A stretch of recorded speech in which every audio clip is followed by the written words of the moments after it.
Okay, I'm going to try to do a video today. It's raining outside, and you might hear the rain hitting my garage door over there. It doesn't sound quite like a beat, a drum beat or anything, but it's distracting to say the least. It was a busy day yesterday. I finally got everything together that I was donating to what's called a thrift store, and I was impressed with their way that they do things there. They actually have a warehouse part where they receive things, they help you unload, they take it all in, put it in their inventory. But it's a place that helps other people out. Poor people and lower middle class actually are able to take advantage of the pricing, and they shop there, especially this time of the year. Kids are going back to school. There's a lot of extra expenses, and clothes that are donated there, similar to what Salvation Army has. And then people are working. There's a considerable amount of people who actually work there. But it's a nonprofit. Money is used to help poor people and sometimes middle class get some of it as well. When I was there, the parking lot was full. People were in there shopping. I went to the donation part, which is at the warehouse end of it, at the back. People helped me unload the wheelchairs. One of them was quite heavy. The electric is really heavy. I had charged it completely up so that it would be ready to go.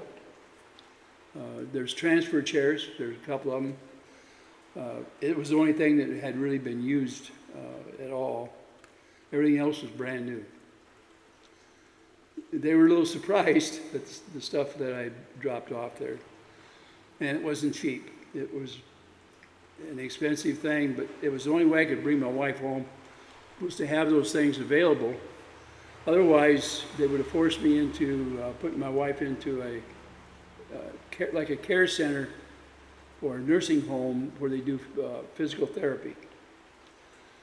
I had a neighbor that has run the programs before and still has her license, and so she said she would write the program for me and do the things that was necessary to make sure I could bring my wife home.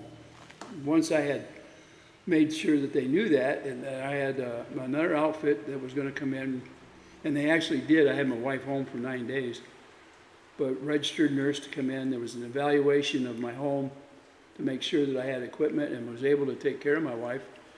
My daughter had 30 years in home care, so everything worked out. I had everybody available. There was people who agreed that I could do it as well, if not better than a nursing home. We had therapists that were coming in and people to help in cleaning of the house. So it was quite a crew, not like if you were in a hospital where you have somebody there always on call, but it was adequate enough where we could get by. And of course, it's not free. My insurance pays for part of it, and part of it's out of my pocket.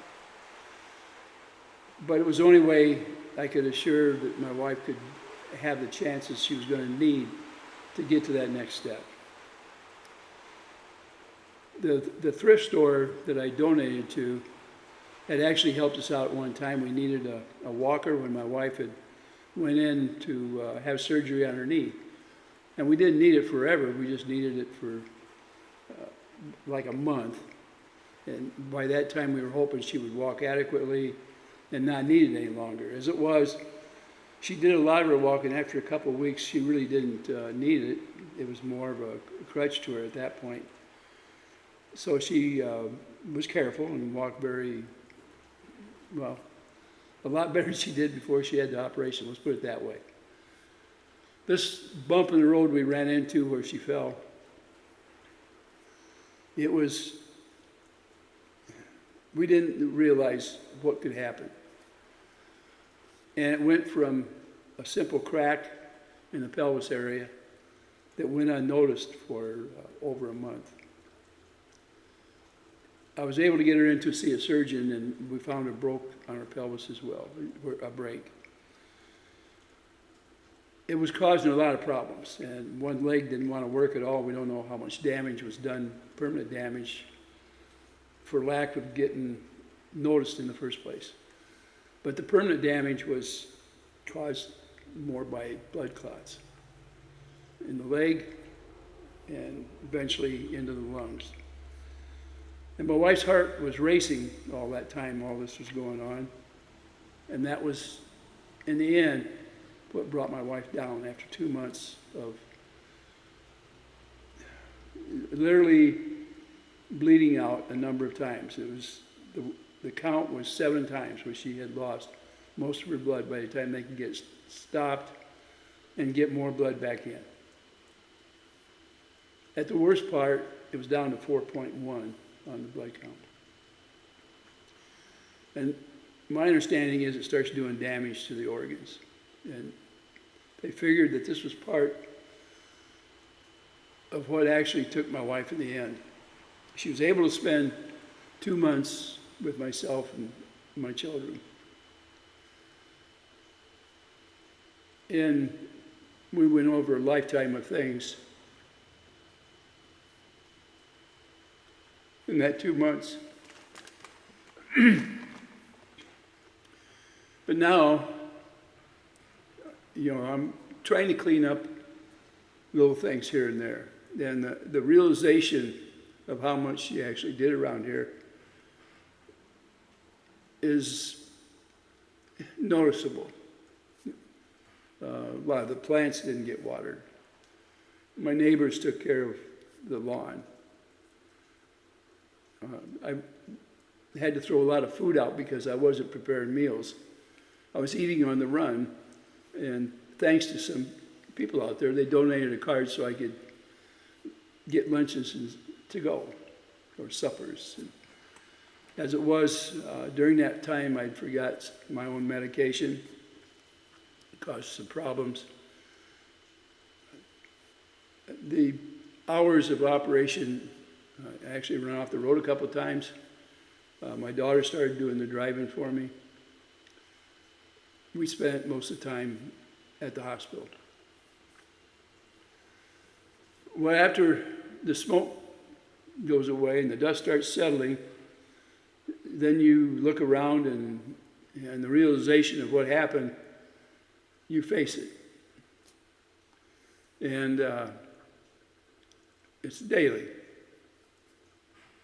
And if I'm in the house, it's constant. And part of that, too, is realization life has to go on or it comes to a complete halt, one of the two. And I've got a fight on my hands, and I'm going to fight it.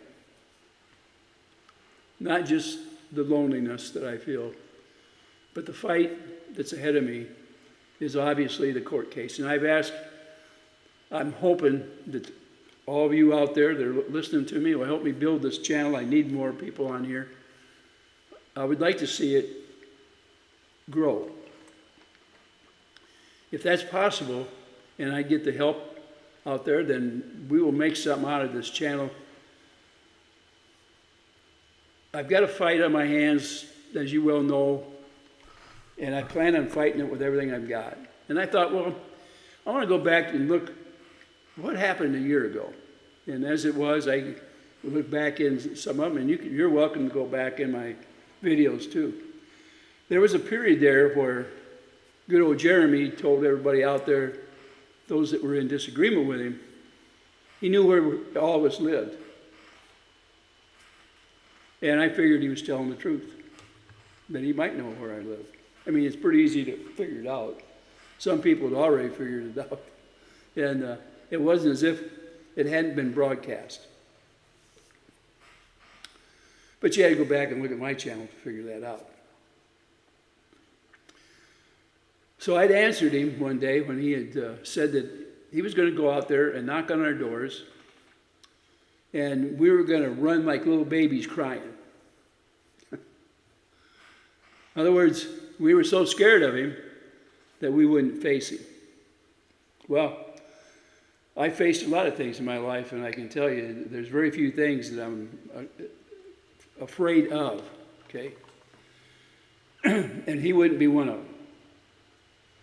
So I invited him. I said, come on to my house. I said, I'll meet you with a smile and a shake of the hand if you want. I'm not afraid of this guy. Never was. He likes to make threats, but he never carries through on them too much. He just likes to throw them out there to get some, if you want to call it a body count, actually it's subs, to his YouTube. He makes a little money off of it. The more people that watch, the more money can be made. Well, I never monetized, so I don't know what could have been made over the years or if I could have grown my channel. In the very beginning, I put a few videos up there. One was on antennas and how to save money from by doing the internet and bringing my TV off from the internet, using it. I mean, why not? I had unlimited an account out there. So I dropped my cable for my TV and explained to people how you get along. How do you do this? You know? And believe it or not, one of the videos had pulled in 28,000 comments, which is quite a few. So when you look back at that, I probably could have started building things from the technical aspect of helping people out. I look back and there's quite a few channels out there that were doing it. And my understanding is the pandemic helped a lot of channels grow. Well, during that time, I seldom was on here. I mean, there was no reason. My wife and I were busy doing a lot of other things, and one of the things was trying to figure out how we were going to get through it financially because inflation hit, and within 2 years, 37% increase in costs across the board. And a lot of foods doubled or tripled. Roast meat of any kind, milk, eggs, everything just jumped. So we changed our eating habits to try to get back into the right realm where we were going to get through the other side and not have to touch a base. The base is what helps keep our income at middle class. We got through it fine. I mean, it was, we used our own ingenuity we changed our eating habits, our spending habits. We didn't travel during COVID. So my motorhome sat out here in the driveway that whole time. I wish I would have sold it early on because there was plenty of people wanting to buy it. I didn't get anywhere near out of it what I could have if I had sold it during the pandemic. Well, now, because of the actions that are going on, I probably will buy a travel trailer because it's the cheapest to maintain, and it'll still give me as much living space as what I had. I already have a pickup truck, so with that, I don't have to worry about buying another motorhome and then trying to pull I have a MKX that I pull behind the motorhome all the time. You can pull it 4 wheels on the ground because it doesn't bother the transmission. And even though it's an all-wheel drive, I never hurt it at all. It's one of those SUVs, and it's nice. I've had it quite a few years now, and I use it more than I use anything else. Well, with a travel trailer, I'll be able to make my trips that I need to make, not only to see my children. I'll still use this for my base here, this house, garage. One of the things I'll be doing is I'm going to make a trip down to Florida. Once I find a travel trailer that fits my needs and will accommodate my pets. I have a dog and I have a cat. I'm not going to give them up. I plan on, they'll keep me company. They actually keep me from going insane right now. I mean, it's a little tough. For those of you that have lost your life partner, I'm sure you know some of the things I'm going through. It's not easy. But I figure if I can get some help out there and build this channel, I've got so many subscribers out there that they've prayed for me this past few months that things would happen. It did. I'm thankful that I got to spend that extra time with my wife. Now that I'm back in here trying to figure out how my future is going to go, I won't have a future unless I can beat this case. And when I went back and looked at that video from a year ago, I said, I had offered that guy a shake of the hand. We'll settle this. And we'd have settled it any way he wanted to. And if he wanted to take a poke at me, he'd have been welcome to try. But he chose not to respond in any way. I closed the door on it and said, okay, we'll go on with what we're doing. I don't agree with what he does, and I still don't. As far as him picking on people, he picks on people that he thinks won't fight back or can't fight back, either physically or financially.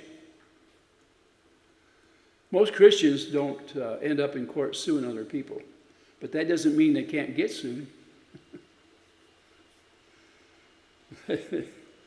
This will be the first time I've been sued.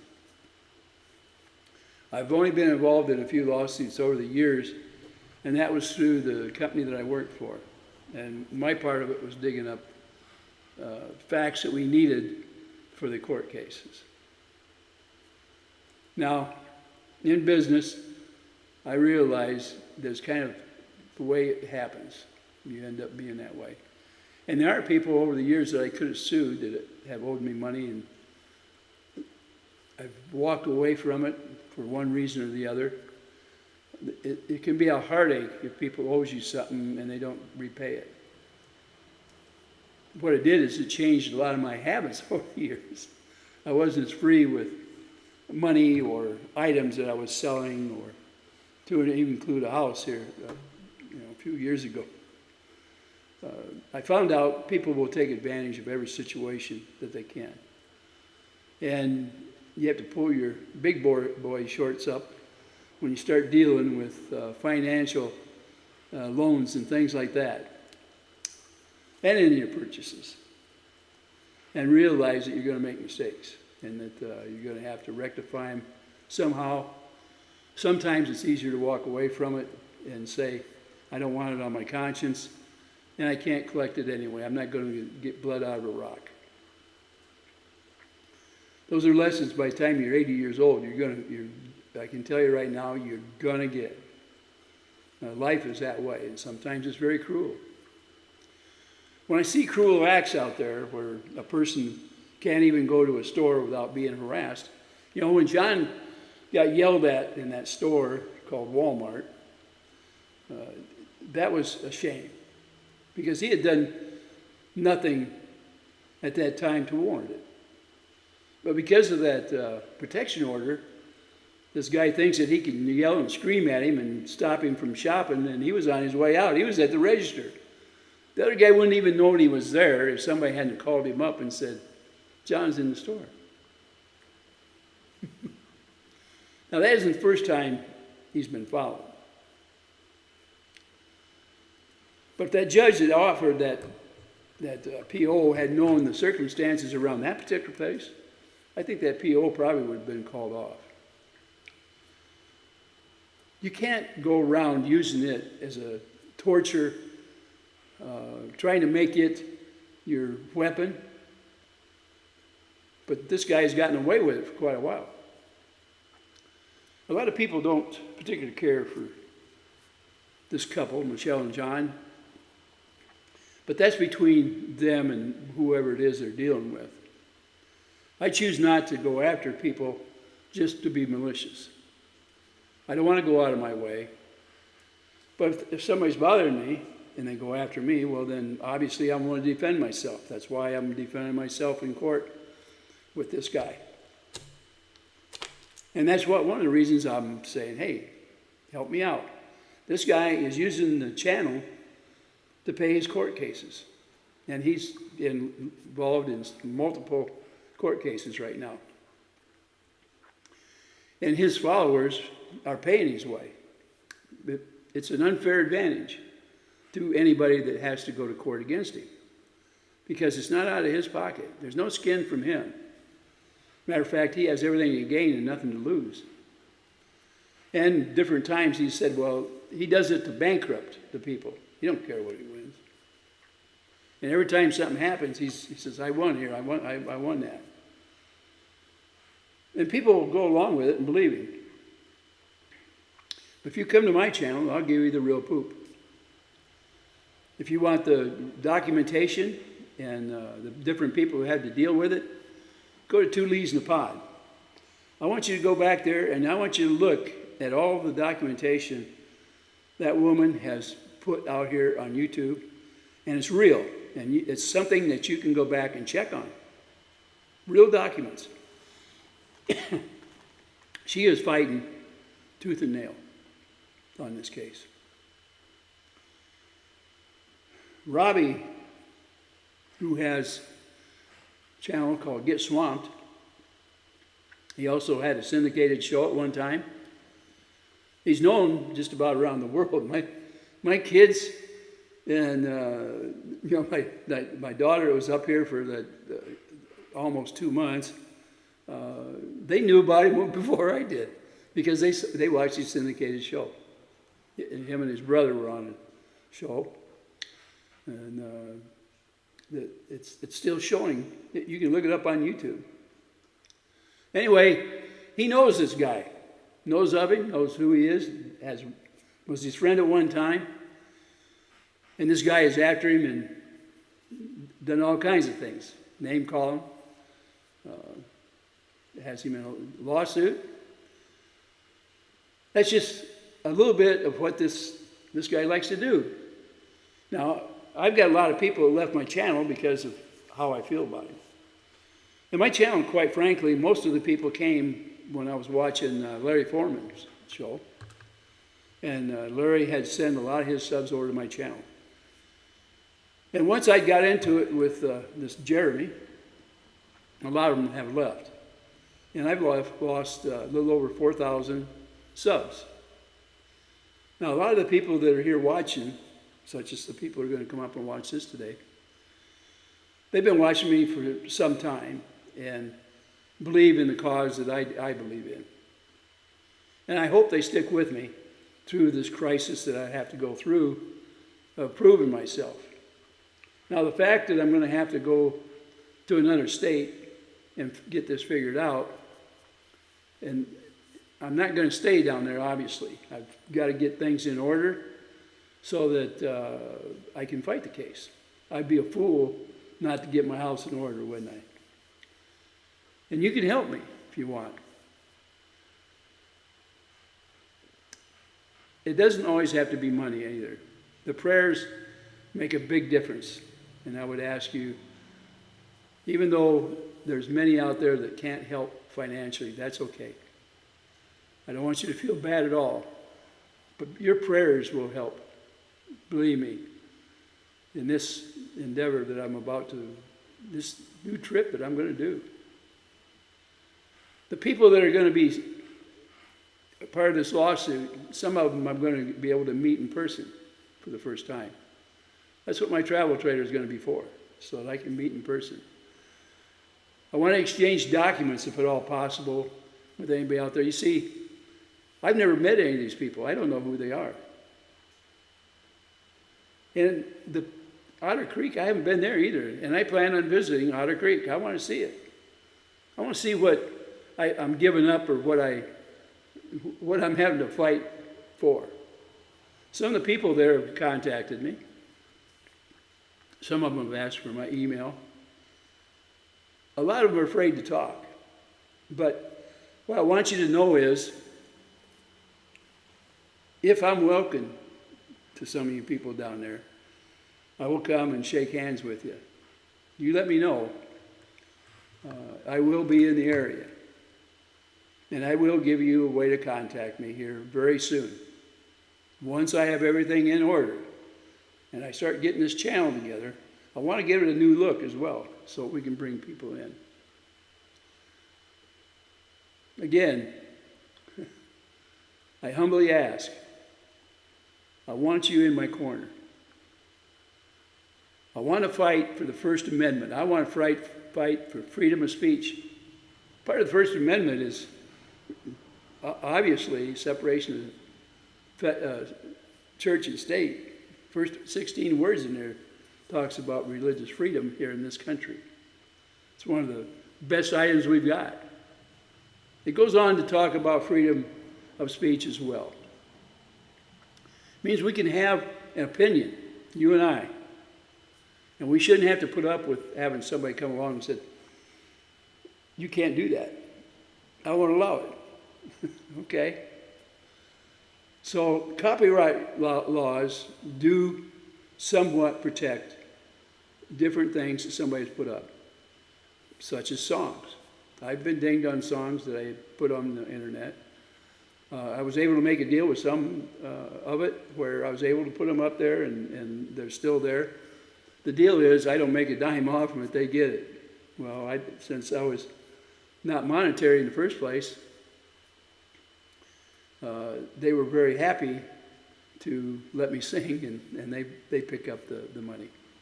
It's going to change a little bit because once I monetize, I probably won't be singing on here. If I do, I'll have to buy the rights to the song or the rights to sing it and put it out there.